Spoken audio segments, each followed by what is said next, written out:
Notre credo se poursuit avec le 7e article, d'où il viendra juger les vivants et les morts. Ou on peut dire, je crois en Jésus-Christ, qui viendra juger les vivants et les morts, ou on peut le rattacher aussi, c'est la même chose, à l'article précédent, est monté aux cieux, est assis à la droite de Dieu le Père Tout-Puissant, d'où il viendra juger les vivants et les morts. C'est intéressant parce qu'il y a un véritable mouvement qui nous est indiqué d'où il viendra. Il vient de quelque part, donc il reviendra. Et on est vraiment dans la continuité de ce mystère de l'ascension. Souvenez-vous, lorsqu'il était monté au ciel, il a disparu du regard des apôtres et 2 anges sont apparus aux apôtres et leur ont dit « Mais que cherchez-vous dans le ciel? Ce Jésus est monté au ciel. Il reviendra de la même façon que vous l'avez vu s'envoler dans les cieux. » Donc notre Seigneur reviendra. Et que viendra-t-il faire quand il reviendra? Juger les vivants et les morts.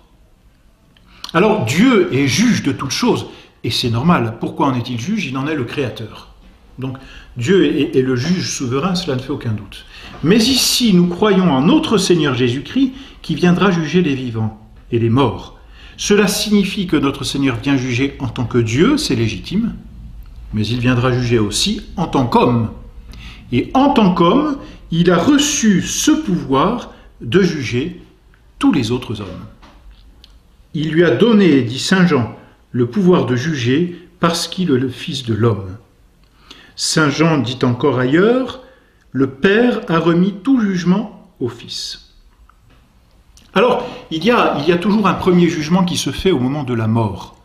Lorsque un homme meurt, son âme quitte le corps, c'est cela la mort, c'est une déchirure entre l'âme et le corps. L'âme se sépare du corps et aussitôt l'âme retourne à son principe, c'est-à-dire d'où elle vient, non pas pour être annihilée, attention, mais elle retourne à son principe qui est Dieu, elle comparaît devant Dieu et là elle est jugée.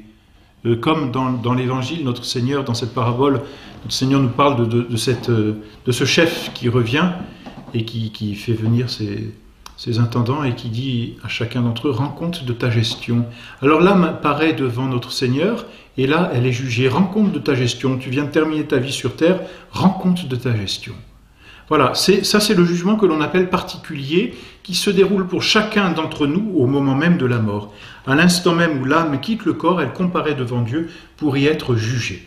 Rends compte de ta gestion, jugée définitivement. Mais notre Seigneur reviendra à la fin des temps pour un autre jugement, c'est le 2e jugement que l'on appelle le jugement général. Notre Seigneur donc reviendra à la fin des temps pour juger les vivants et les morts. Il reviendra dans l'éclat de sa gloire et de sa puissance.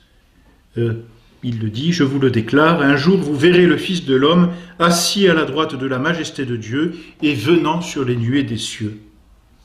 Donc notre Seigneur reviendra pour juger les vivants et les morts, c'est-à-dire qu'il reviendra précédé de sa croix, et là jugera ceux qui sont encore vivants sur la terre et ceux qui sont déjà morts, mais on peut entendre aussi cette phrase dans un autre sens, il jugera les vivants, c'est-à-dire ceux qui sont en état de grâce, parce que c'est une vraie vie, la vie surnaturelle, et les morts, ceux qui n'ont pas l'état de grâce, c'est-à-dire ceux qui sont condamnés à l'enfer parce qu'ils sont en état de péché mortel. Donc notre Seigneur est un juge universel, même en tant qu'homme. Il a ce pouvoir de juger tous les hommes. Pourquoi ? Parce qu'il s'est humilié lui-même, s'étant fait obéissant jusqu'à la mort et la mort de la croix, comme nous le dit saint Paul. Alors notre Seigneur viendra faire ce jugement général. Il nous est difficile d'imaginer en quoi consiste ce jugement. En tout cas, ce sera pour consoler ses serviteurs, c'est sûr. Ce sera pour exalter son humanité, c'est certain, cette humanité qui, de siècle en siècle, subit les opprobres et les injures, et aujourd'hui plus que jamais, disons-le, malheureusement.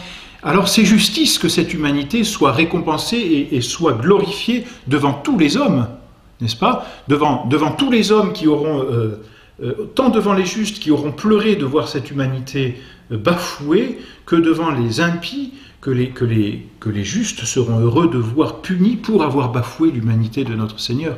Il y a comme une justice, n'est-ce pas? Parfois on entend des hommes dire « il n'y a pas de justice dans ce bas monde ». On a envie de dire patientez, parce que quand arrivera le jugement dernier, là il y aura une justice, et ça pourra faire mal. Ça fera même très mal, ce qui viendra juger les vivants et les morts, ceux qui sont en état de grâce et ceux qui sont en état de péché mortel, ceux qui l'auront servi bien justement, fidèlement, et ceux qui l'auront bafoué, qui l'auront blasphémé, qui l'auront injurié, qui auront commis le sacrilège. Tout cela seront punis aussi devant les autres, parce que ces péchés publics doivent être réparés publiquement aussi.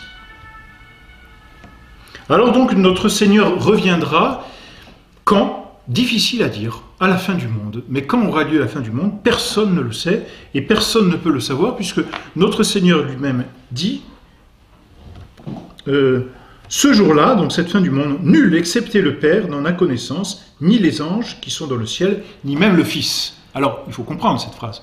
Le Fils, notre Seigneur, en tant qu'homme, ne sait pas, mais en tant que Dieu, il le sait, c'est entendu. Mais n'oublions jamais ce mystère de l'incarnation qui nous fait distinguer en notre Seigneur son humanité de sa divinité, qui ne se confondent pas ni ne se mêlent. Donc en tant qu'homme, notre Seigneur ignore le jour du jugement, mais en tant que Dieu, il le sait. En tant qu'homme, notre Seigneur le sait par révélation peut-être, mais pas de science humaine. Et nous ne le savons encore moins. Mais c'est sûr, notre Seigneur a donné des signes précurseurs. Alors, ces signes nous sont révélés dans l'Évangile. On ne doit pas chercher à être les visionnaires des derniers temps, ni même, prendre peur de temps apocalyptiques qui pourraient arriver. Ce sont des signes, et ça n'est pas ce que nous devons attendre. Donc ces signes, parlons-en un peu, si vous voulez, parce qu'ils sont dans l'Évangile, ils font partie des vérités qui nous ont été révélées. Mais attention, ces signes ne doivent pas nous faire oublier que le plus important, ça n'est pas de chercher la fin du monde, ni de se demander quand elle aura lieu, ni même de savoir si on n'est pas déjà arrivé à la fin du monde. Le plus important, c'est de sauver notre âme.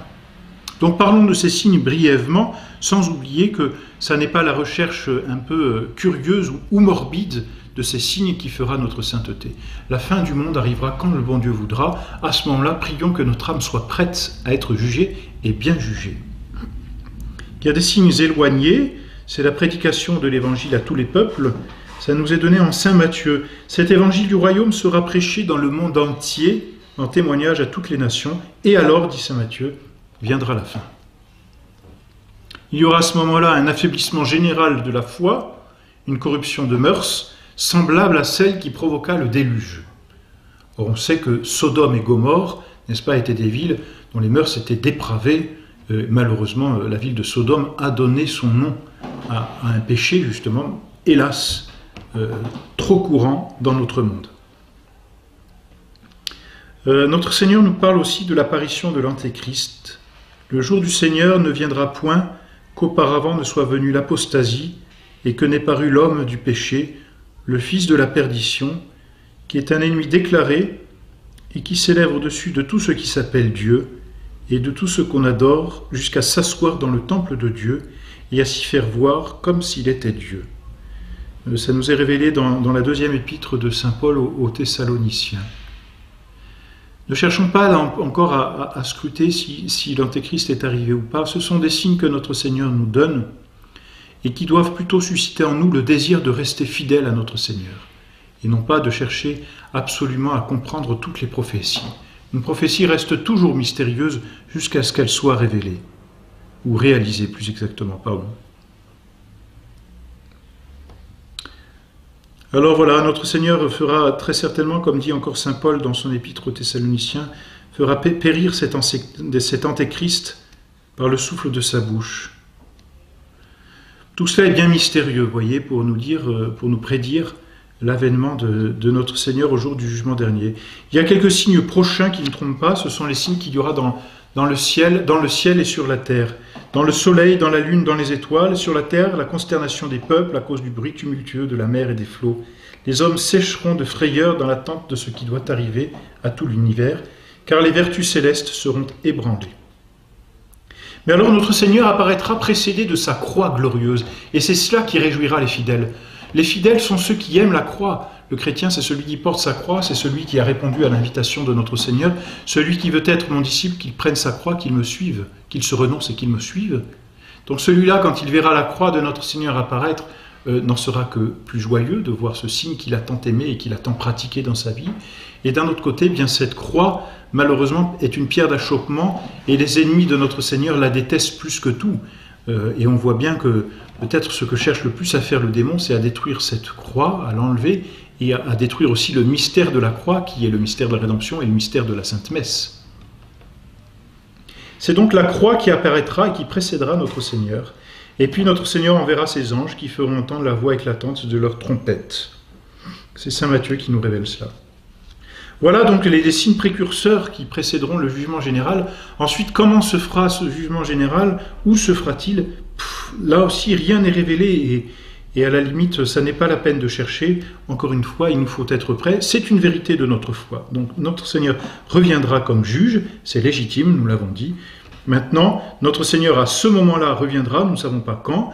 Ses apôtres seront ses assesseurs, ils seront assis sur les 12 trônes qui leur sont préparés comme juges des 12 tribus, dit notre Seigneur lui-même, dans Saint Luc.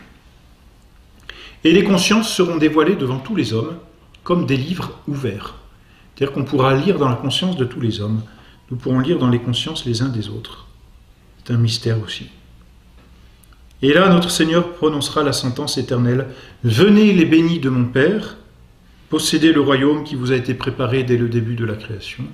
Et à ceux qui n'auront pas voulu suivre notre Seigneur, y retirez-vous de moi, maudit, allez au feu éternel qui a été préparé pour le démon et pour ses anges. » Et notre Seigneur jugera ainsi.